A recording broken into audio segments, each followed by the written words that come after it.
The Beekeeper. The morning came early in Rosewood, as it always did, quiet and grey, with a hint of moisture in the air that smelled of earth and wet leaves, and of the faint, sweet promise of rain that still lingered somewhere in the hills, unable to decide whether it should fall or not.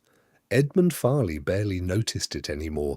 He had woken like this every morning for over 40 years, with the smell of the day in his nose before he even opened his eyes, had put on his rubber boots, thrown on his old tweed coat, set his wide felt hat on his head, and gone out. Not onto the path, never onto the path, cross-country, through hedges and undergrowth and damp grass, to where no other person in Rosewood would ever go voluntarily. The people in the village, said Edmund Farley, talked to the fairies.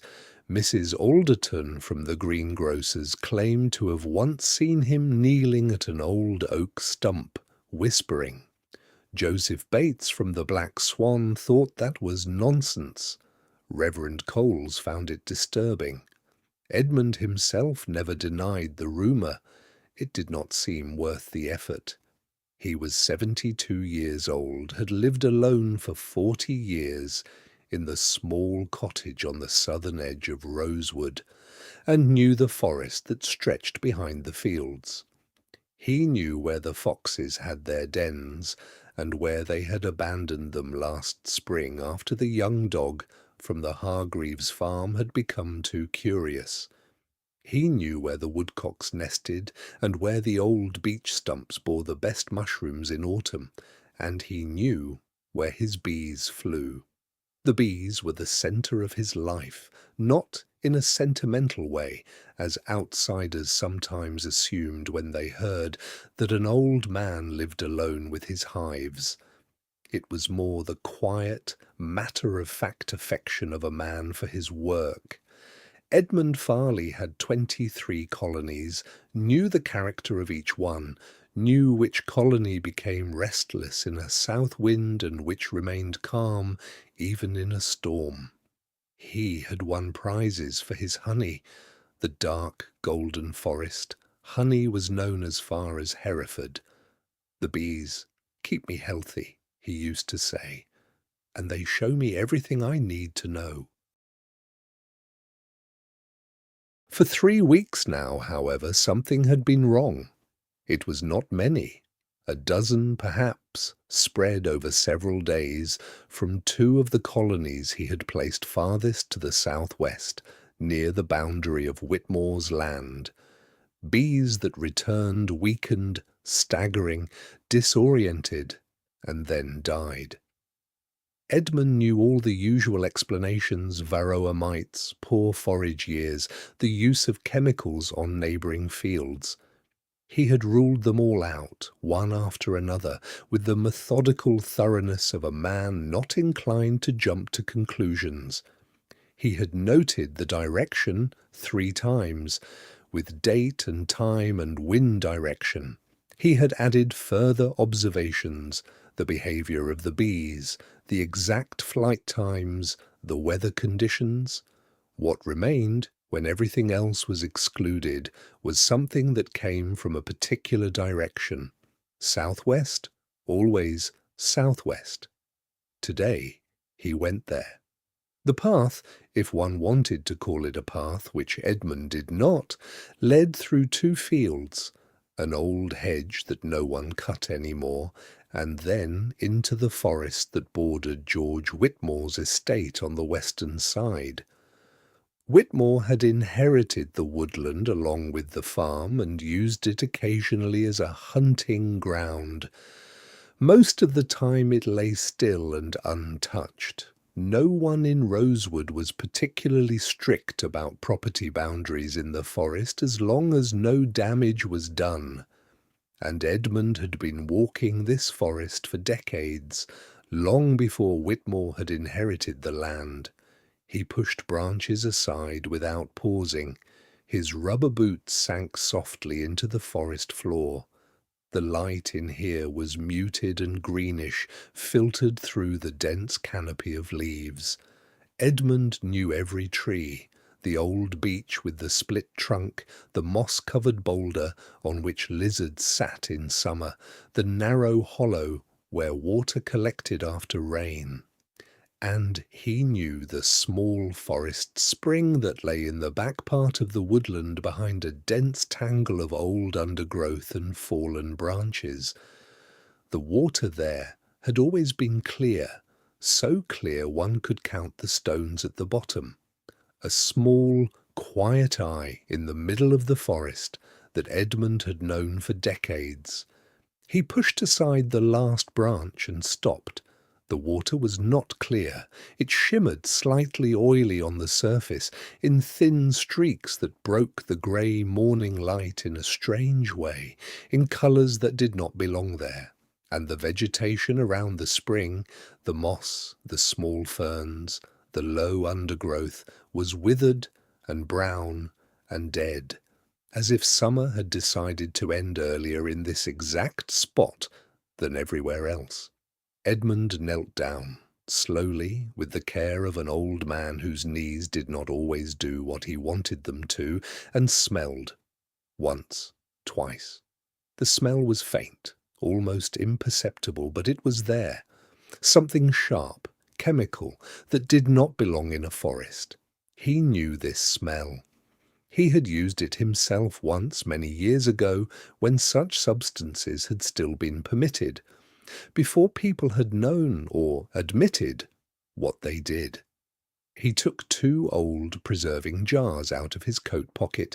He always carried a few with him, for honey samples, for water samples, for interesting insects, and carefully filled both with water from the spring. One for Pembridge, the other he kept as a reserve. He sealed both carefully and put them back into his pocket. On the way back through the forest, he said nothing, not even to the fairies. Dr. Aldous Pembridge's reply came 10 days later. A single sheet, closely typed on the old typewriter model that Pembridge had used for 30 years, and that, as far as Edmund knew, he would never exchange for anything more modern. The language was factual, precise, without any embellishment, the tone of a man who had written scientific reports all his life and had not forgotten how to do so in retirement. The water sample, Pembridge wrote, contained detectable residues of several compounds that had not been approved in England for at least 3 years. He listed them with chemical names and the corresponding concentration values. At the end of the letter, in slightly smaller type than the rest, as if it were almost an afterthought, Edmund, I do not know where you got this sample, but if the groundwater in the area shows similar values, this should be reported urgently. Be careful. Edmund read the letter twice. Then he put it into his correspondence folder, which he kept on the small shelf next to the window, put on his coat and set his hat on his head. He walked to Whitmore's farm.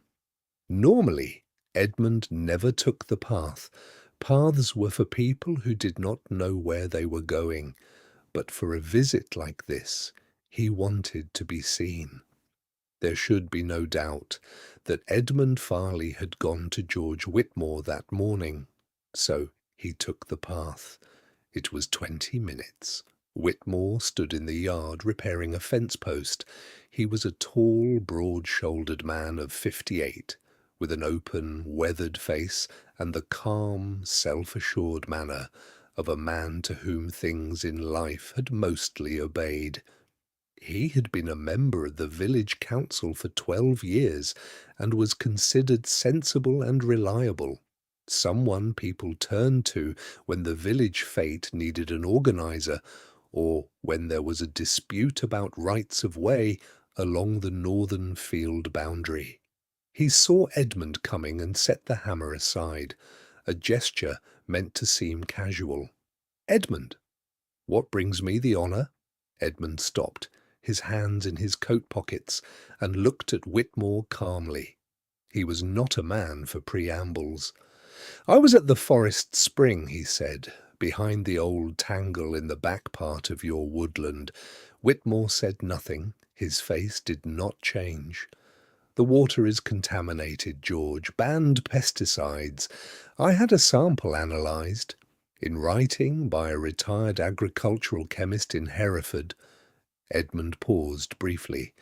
"I know where it comes from. I know what you buried there. And I have a second sample at home in case the first one should somehow be lost." Whitmore's eyes changed almost imperceptibly. "You have a week, George," said Edmund. "Report it yourself. To the environmental authorities, the police, I don't care to whom. But if you don't, I will." He turned and walked back the way he had come. Without waiting for an answer, Whitmore watched him go.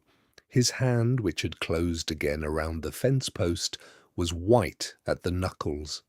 A week, he thought, and if he reported it he would have to face criminal consequences, fines, operational restrictions, perhaps even the loss of his position on the village council. The reputation he had built over 12 years, gone. And if he did not report it, Edmund Farley would, with Pembridge's letter in hand and a second water sample.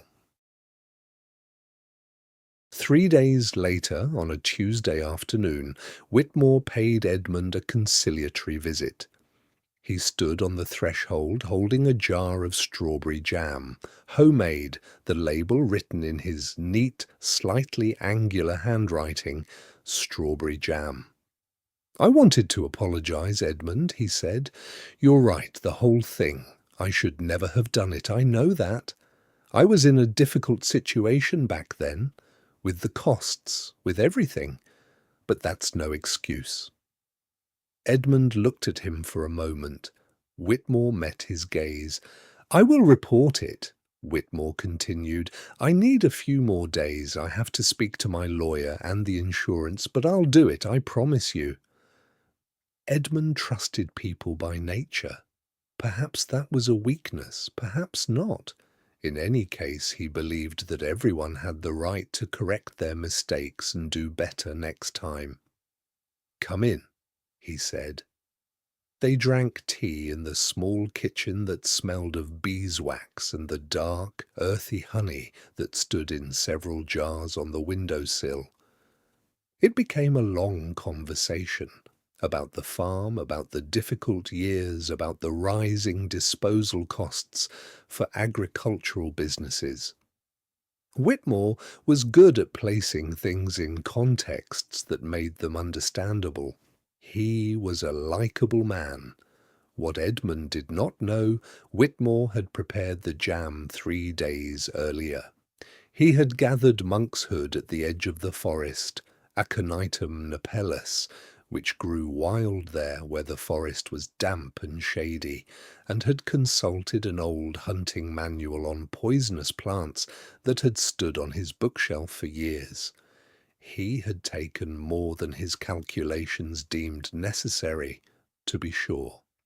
The sweetness of the strawberries would mask everything else, and Edmund ate jam every morning for breakfast.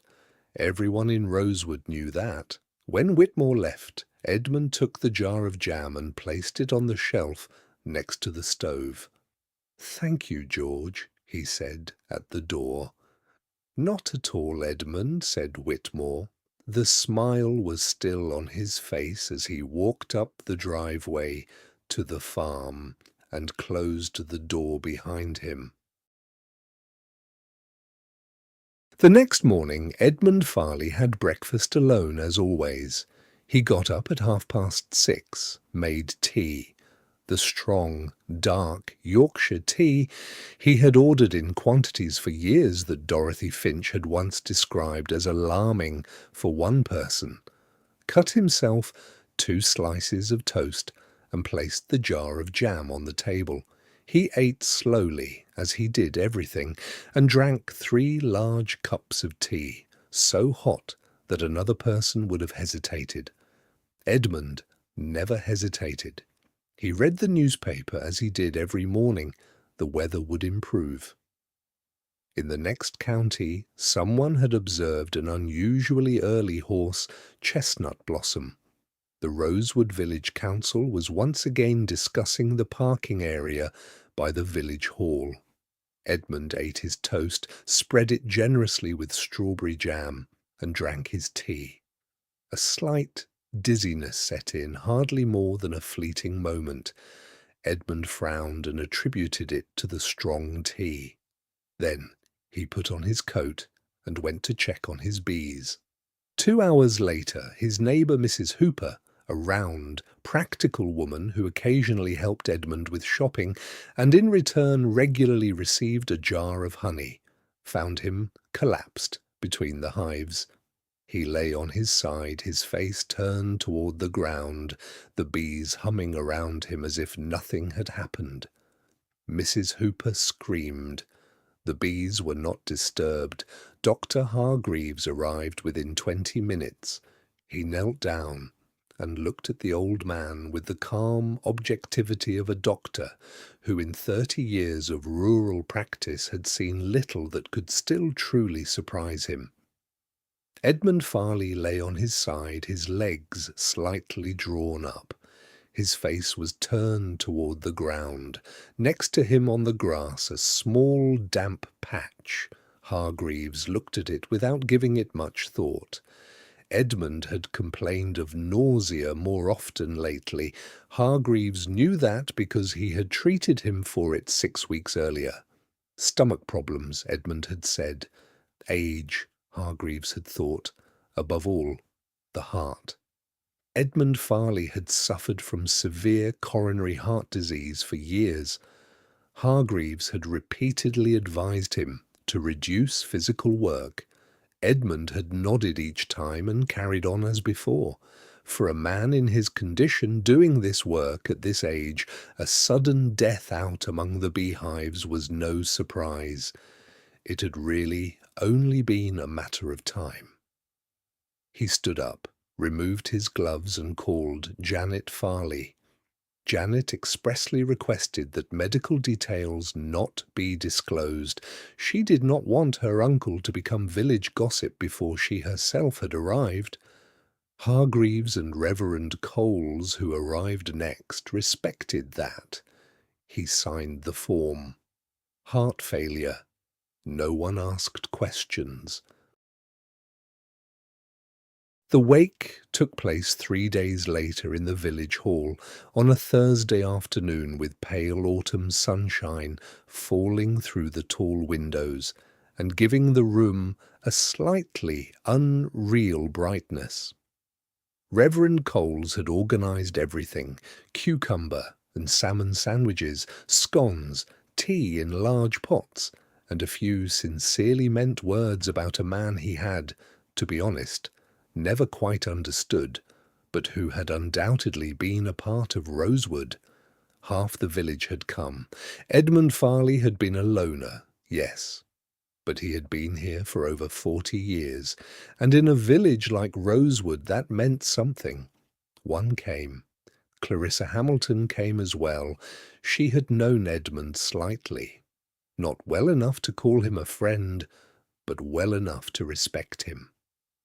He had once stopped by her garden wall while she was cutting roses and had explained to her very matter-of-factly why the roses on the western side grew worse than those on the eastern side. He had been right. Clarissa appreciated people who were right without looking down on others. She stood a little apart, a cup of tea in her hand. The tea was too weak and too sweet, but that could not be helped, and observed. It was a habit that people in Rosewood knew of her, and that some found a little unsettling. Clarissa Hamilton always watched with that calm, slightly absent attentiveness, as if she were seeing something others missed. Today, she saw a group of council members: Alderman Pierce, the pharmacist Dobbs, the young woman from the planning office. They spoke quietly, nodded, took a sip of tea. They had adopted appropriately serious expressions, dark jackets. Everything was in order. Then, in a brief pause in the conversation as casually as a remark about the weather, Whitmore said, "One hears he was found outside with the bees in the morning, quite suddenly, with his weak heart.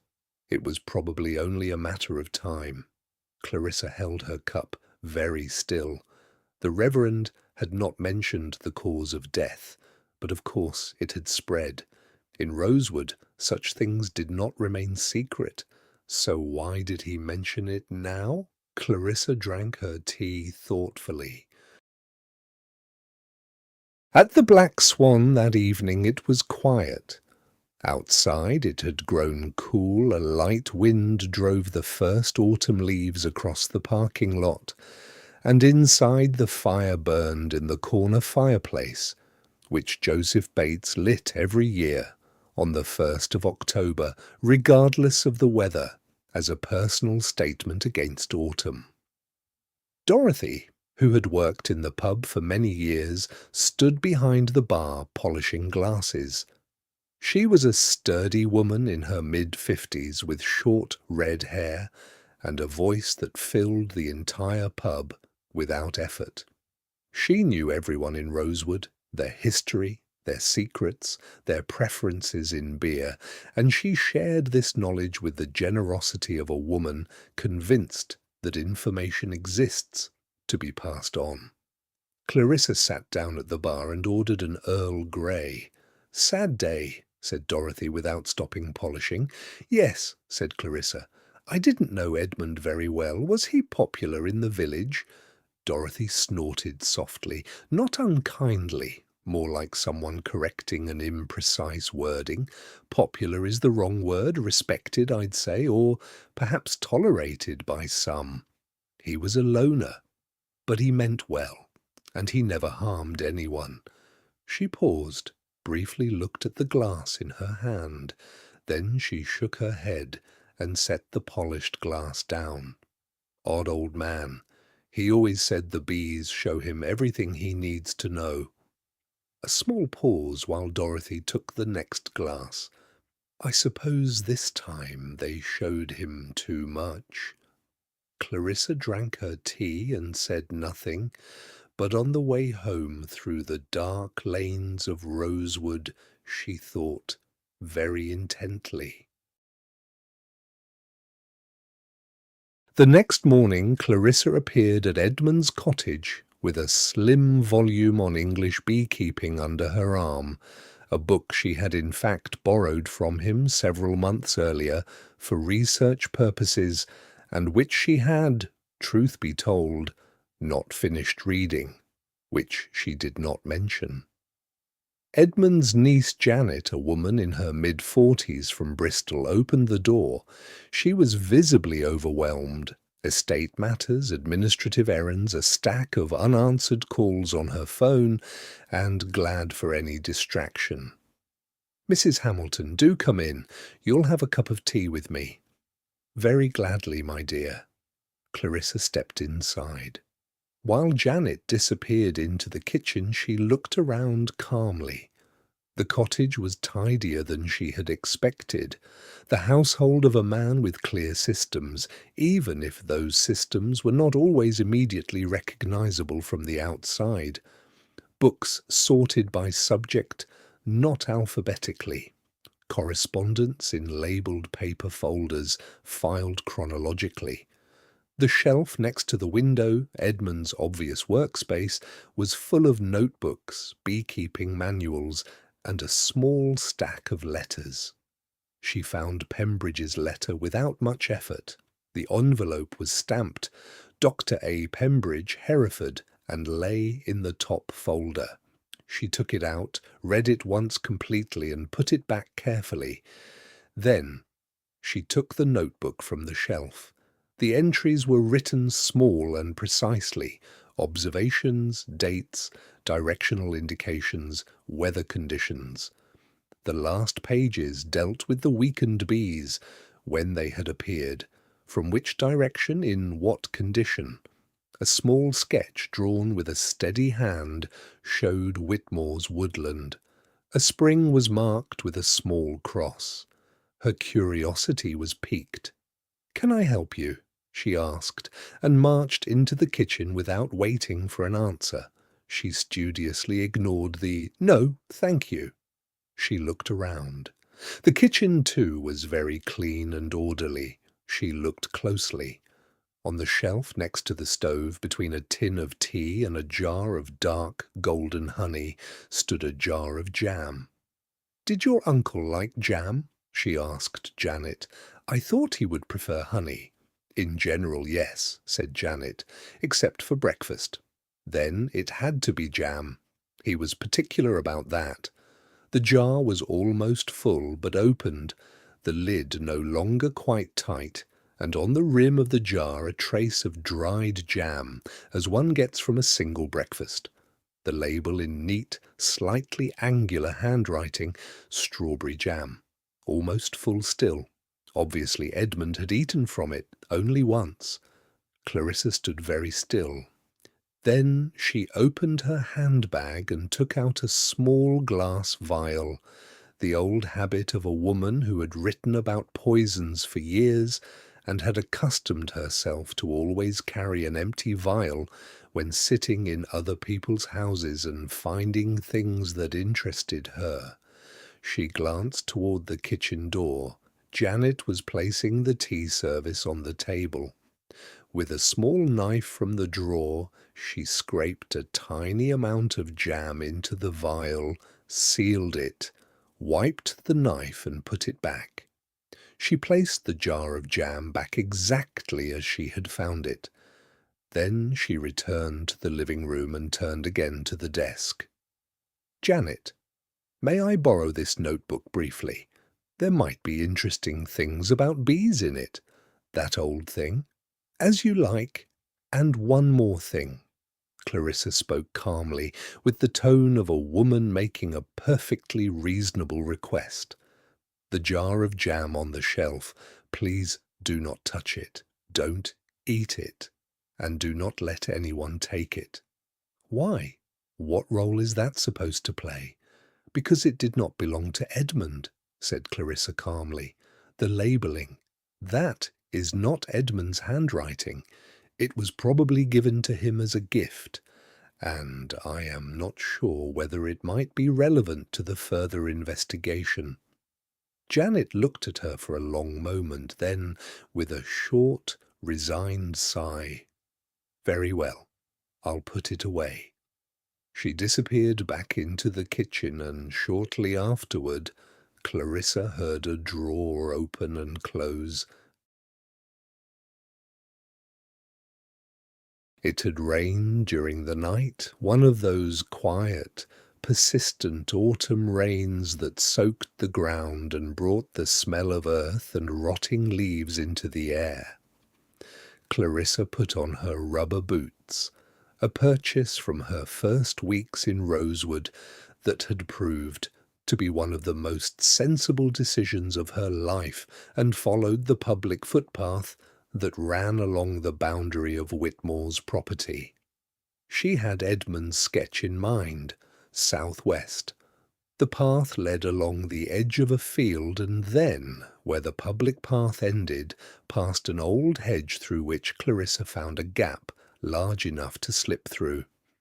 She hesitated a moment. Private property, formally speaking. Then she went through. No one in Rosewood was particularly strict about forest boundaries. She had not known this forest for 40 years. But she had a good sense of direction, and Edmund's sketch was precise.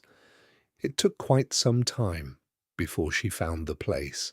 She recognized it immediately, not because of the spring, which was small and inconspicuous, but because of the vegetation around it. No moss, no ferns.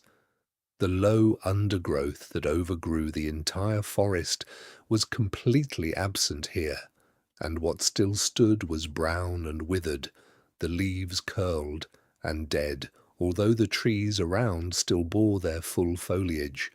It looked as if someone had pulled the plug at this exact spot. Clarissa knelt down and smelled. The smell was faint after the rain, almost imperceptible, but it was there, sharp, chemical, alien, something that did not belong in a forest. She stood up, brushed the earth from her knees, and noted the exact location in her small notebook. Then she returned to the path. Peter Voss's pharmacy in Notting Hill lay in one of those side streets that showed London in all its contradictory idiosyncrasy, between an antiquarian bookshop that was closed every Tuesday for no apparent reason, and a cafe that was too loud at any time of day and whose espresso machine could be heard out into the street.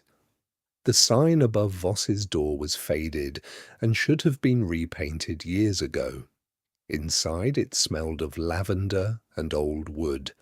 Peter Voss was around 60, always wore half-rim glasses that he pushed to the tip of his nose when he had something important to say, and had known Clarissa for over 20 years. He was the only person in her life she trusted without much thought, and he knew it, and it sometimes gave him a headache. He looked over his glasses when the door opened. Clarissa. Peter. She stepped inside and placed the vial on the counter without preamble. I need an analysis. He looked at the vial. Last time you sent me a soil sample. He picked it up and turned it in the light. This time it's jam. Strawberry, Clarissa confirmed. Please check if there is anything else in it. Something that does not belong. Voss looked at her. When do you need the result? Yesterday, said Clarissa, and sat down in his visitor's chair, as if that settled the matter. Voss sighed. He took the vial and disappeared into the back room. His assistant Ellen brought Clarissa a cup of tea without being asked. Clarissa was obviously a familiar presence. She waited. Outside, the traffic roared on the main street. The espresso machine next door worked. Clarissa drank her tea and thought. The call came 2 days later, early in the evening. Clarissa was sitting at her desk trying to continue writing her novel, which had not been going satisfactorily for a week. Aconitine, said Peter Voss. No introduction, no preliminaries. He knew Clarissa well enough to know both were a waste of time. A considerable concentration, completely masked by the sweetness of the jam. A generous portion would certainly be life-threatening. Clarissa leaned back in her chair. Outside it was dark over Rosewood. Are you still there? Voss asked. Yes, said Clarissa. Can you give me that in writing, a formal report? I'll send you something tomorrow morning. A brief pause. Clarissa. Aconitine is no accident. That does not get into jam through carelessness. Where did you get this? From a cottage in Rosewood, she said. I'll explain it to you sometime, Peter. Thank you. She hung up and sat for a while, her hands flat on the desk. Aconitine, monkshood, Aconitum napellus, grew wild at the edge of the forest, in damp, shady places. Such places were abundant in Whitmore's woodland. In the finished jam, it could not be tasted. In a standard autopsy, if there was no suspicion and no specific screening was ordered, invisible. Of course, Clarissa thought. The next morning, Clarissa drove past Whitmore's farm. Whitmore stood in the yard. He was repairing something on one of the gates. Their eyes met over the fence. Only for a moment, no longer than 2 or 3 seconds. Clarissa smiled politely, the brief, non-committal smile of a neighbour. If he has anything to do with the beekeeper's death, He will want to retrieve the jar of jam, Clarissa thought as she turned the corner and took out her phone. Today at the latest, tomorrow at the latest. Janet, she said when Edmund's niece answered. Mrs. Hamilton, what is it? The jar of jam is still in the drawer? Yes. Where else would it be? Good. Please lock the cottage when you leave today, and do not let anyone in who is not family. If someone comes to the door, no matter with what pretext, please call me immediately. A longer pause. Clarissa could almost hear Janet becoming nervous. Mrs. Hamilton, she finally said, I have 3 official letters on the table and a lawyer on the phone. Would it be too much to ask you to simply tell me what is going on here? Not yet, said Clarissa calmly, but I promise I will explain it to you as soon as I can, and I ask you to trust me until then. A pause, then, very well. Short, clear, without further questions. Janet Farley was a practical woman. Clarissa put the phone away and went home. Inspector Hazelnut had an office in the small police outpost of Rosewood. Strictly speaking, a repurposed room in the municipal building on the market square, which he filled with a desk, too much paper, and a dead cactus on the windowsill. The calendar on the wall still showed September. He and Clarissa had a relationship that could be described as respectful and mutually distrustful, which worked for both sides. He saw her coming and discreetly suppressed a sigh. Mrs. Hamilton. Inspector Hazelnut. She sat down without being asked and placed 3 things on his desk: Pembridge's letter, Edmund's notebook, and Peter Voss's written analysis report, which had arrived that morning by express. Edmund Farley, she said in a calm, factual tone, caught George Whitmore disposing of banned pesticides in his woodland for years, buried near a small forest spring.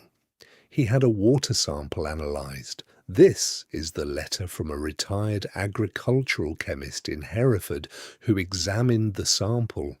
Edmund must have found out. Perhaps he confronted Whitmore and thereby signed his own death warrant. She paused briefly while Hazelnut read the first lines of Pembridge's letter. Dr. Hargreaves certified heart failure, which in a 72-year-old man with severe cardiac history did not alarm anyone. She pushed Voss's report toward Hazelnut. The jar of jam contained aconitine. This is the analysis report from a pharmacist in London to whom I brought a sample. The jar itself is still in Edmund's cottage, secured by Janet Farley at my request. I recommend securing it immediately and having the remaining contents analysed independently. She pointed to Edmund's notebook. The forest spring lies exactly where this notebook records it. I have been there. The vegetation there is clearly altered. I recommend securing the site immediately before Whitmore has the opportunity to remove evidence. The same applies to his farm and storage buildings. Hazelnut read Voss's report, read it a second time. Then he leaned back in his chair and looked at Clarissa. Aconitine, said Hazelnut slowly, is not found in a standard autopsy, said Clarissa. Only if one looks for it specifically. The toxicological confirmation from Edmund Farley's body would complete the chain of evidence. A pause. How did you obtain the jam sample, Mrs. Hamilton? I visited the cottage to return a book, said Clarissa calmly. Edmund's niece invited me in. That does not fully answer my question. No, Clarissa admitted. It does not. Hazelnut looked at her for a long moment. Then he reached for the phone. The woodland, the farm, and the storage buildings were secured that same evening after Clarissa's conversation with Hazelnut. The team from the environmental agency that examined the woodland 2 days later found banned pesticides in considerable quantities, buried in the ground. The spring was contaminated. The groundwater in the immediate area showed traces, not enough to endanger people directly, but enough to understand why Edmund's bees had died. George Whitmore was arrested on his farm while making breakfast. At first he said nothing. Then, when the evidence was fully presented to him and his lawyer quietly explained what it meant, he confessed. Rosewood talked about nothing else for several weeks. Dorothy Finch at the Black Swan was so occupied with the subject that she forgot to reorder beer 3 times. Mrs. Alderton said she had always known, though she could not explain exactly what she claimed to have known, but that did not bother her. Reverend Coles held a short service for Edmund Farley, in which he described him as a man who loved the truth, which Clarissa considered the most fitting description she had heard of him so far. Janet Farley called Clarissa to thank her. The conversation was short and factual. Inspector Hazelnut did not call, but he nodded to her when they met 3 days after Whitmore's arrest on the main street. A short, concise nod that in his language probably meant, "You were right, and I will not say it aloud." Clarissa nodded back. That was enough for her. On the evening when the news spread through Rosewood and the lights in the houses burned a little longer than usual because people sat together and talked, Clarissa sat alone in her cottage. The fire burned. Outside, autumn had definitively arrived, a cold, clear evening that smelled of the first frost. She drank tea. Black Earl Grey without sugar, so hot that the cup warmed her fingertips. She thought of Edmund Farley, of an old man who wandered through forests and spoke to fairies, and in doing so had found something that cost him his life, who trusted his bees as other people trusted their best friends, and who had known that something was wrong even before he had found the spring. She opened her notebook and began to write. Somewhere in the distance an owl called. Clarissa took a sip of tea and continued writing.